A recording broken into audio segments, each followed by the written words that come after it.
As time flows, you think you exist. As you walk into the future, you believe you are experiencing something new, and that destiny awaits you like a blank page yet to be written. But what if everything has already happened? What if you are only living what has already been? Ibn Arabi asks this question from such a place that it shatters your entire perception of time. Because to him, destiny is not written. Destiny is read. You are not the author of your fate. You are the witness. Life is like a book unfolding before your eyes. But the author of that book is not you. This is the gate of Sufism. And if you want to learn that time does not really flow, that only you are walking, then subscribe now. Because once you enter this gate, past, present, and future collapse into one. What we call time is nothing more than a sense of direction, a perception of movement, an idea of beginning and end. But Ibn Arabi says this is only the result of our limited perception. We see one thing before and another after, because we are bound by sequence. But for God there is no before or after. There is no beginning, no end. He is beyond time itself. He gazes upon all time simultaneously. And here comes the sentence that burns the mind. Everything has already happened. This moment is only a repetition. You think you are living it, but you are living what has already occurred. This does not make you smaller. On the contrary, it brings you closer to truth. Because you are part of a divine plan, you just cannot see it. We assume time flows in a straight line, that we come from the past, arrive at the present, and move into the future. But Ibn Arabi says, time is circular. The beginning is in the end. The end is in the beginning. The secret of the universe is hidden in the circle, not in the line. The line gives you direction. The circle reveals wholeness. Everything is contained within it. Everything happens at once. And the moment you realize this, you discover the freedom hidden within destiny. Because for Ibn Arabi, destiny is not a script stolen from your hands. It is the plan most perfectly tailored to your truth. Whatever your essence is, that is what comes to you. The language of your soul shapes the story you live. And that story is not written with ink. It is written with truth. Because God knows your depths before you do. And He places in your life the perfect mirrors for your becoming. One mirror is joy, another is loss. One is friendship, another is betrayal. But all of them exist to show you yourself. This is destiny. Destiny is not simply what happens to you. It is the truth hidden within what happens. But what about free will? If everything has already happened, what am I choosing? Here, Ibn Arabi introduces one of his deepest insights. Will is an attribute of God that flows through you. Yes, you choose, but that choice always aligns with your essence. You are choosing the person you were always meant to become. This is not a contradiction. It is a depth. Because freedom does not mean choosing every possible path. Freedom means choosing the one that fits you best. And wherever your essence pulls you, that is already your destiny. So destiny is not a script imposed from the outside. It is the voice of your inner being. But hearing that voice is not easy. The mind always wants other roads. Ambition drags you elsewhere. Fear pushes you aside. But the heart always calls you home. Ibn Arabi said, "Your path is your essence. To stray from it is to forget who you are." This is why destiny is not a chain. Destiny is harmony with essence. And time is only the witnessing of that harmony. What you call the future, to God it is not even the past. For He knows all things at once. But this knowing does not cancel your path. Because God gives you will. He gives you intellect. He gives you conscience. And with them, you walk. As you walk, you make choices. And with every choice, you begin to decode your destiny. But that destiny was already written. And the writing is carved into your very being. So as you move through this world, you are reading your own soul. You think you are looking at the outside world. But that world is nothing more than a reflection of your inner state, like gazing into a mirror. Yet that mirror does not show you who you are today. It shows you who you are meant to become. Ibn Arabi said, "Time is the manifestation of divine attributes. Each moment is ruled by a different name of God. One day it is Ar-Rahman, the most merciful. Another day it is Al-Qahar, the subduer. Another Al-Wadud, the loving. And another Al-Muntakim, the avenger." You are shaped by these names. So destiny is not only your personal path, it is also the appearance of God's attributes within you.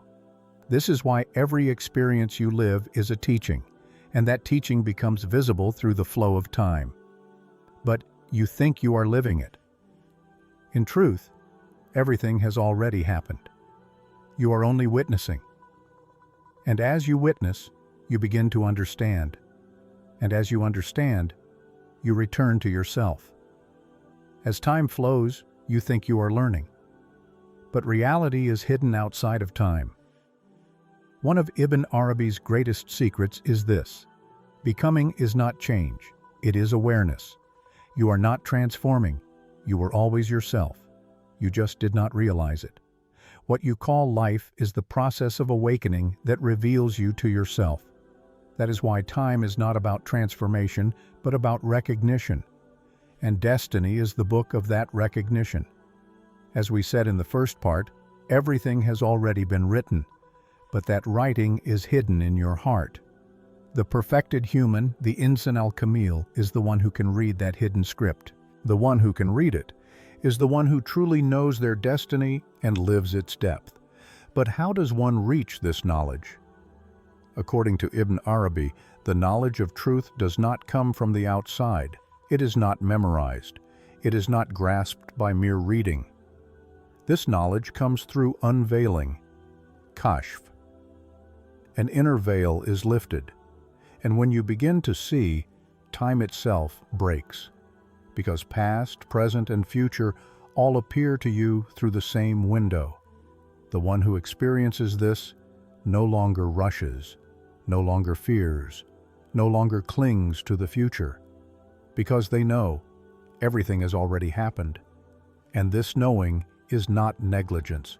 It is not carelessness. On the contrary, it is deep surrender, because you are living in harmony with your essence, and that harmony leaves peace in the soul. Here Ibn Arabi's understanding of destiny reaches its peak. Destiny is fixed in the knowledge of God, but it is revealed through the journey of your heart. As you walk, new paths do not suddenly appear before you. Those paths were always there. You are only beginning to see them. And with each vision, something inside you remembers. A feeling of this is it, a sense of this place is already familiar. Because truth is a part of you, and every part longs to return to its whole. This return is what Ibn Arabi calls suluk, the inner journey. It is a turning inward, a journey back to yourself. But this return does not happen over time. It happens through time. For time is like a labyrinth, yet the labyrinth is not designed to lose you.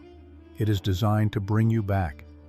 And every pain, every loss, every waiting is like a letter carved into the walls of that labyrinth.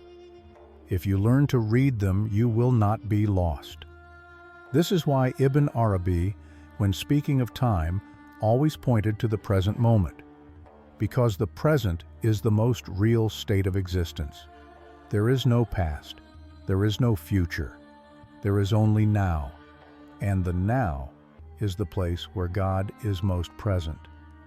For He is, as the Quran says, in every moment upon a new creation.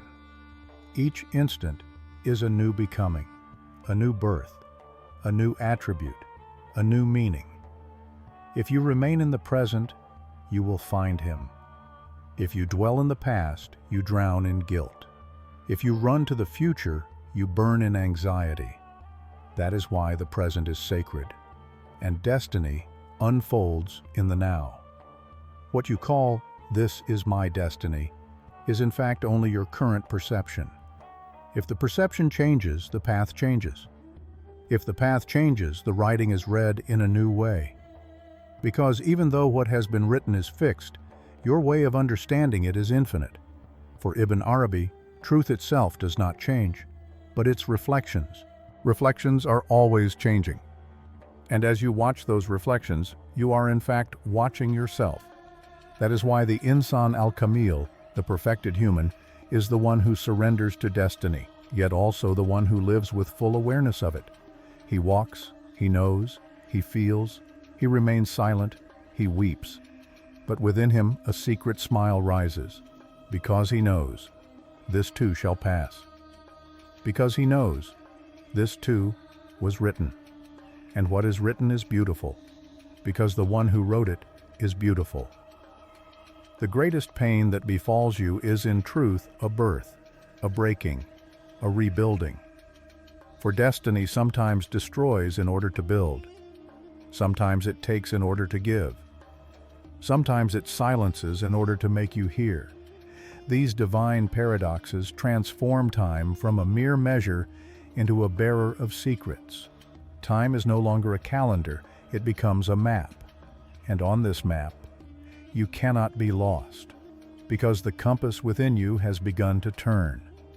And Ibn Arabi's final call is this: do not let time drag you. Be the one who witnesses time. For truth is not inside time. Truth is inside vision. So pause now. Look. Ask yourself, is what I am living truly happening now, or am I only living what has already happened? And from the depths of your heart, a voice will rise. Everything had already happened. You are only remembering.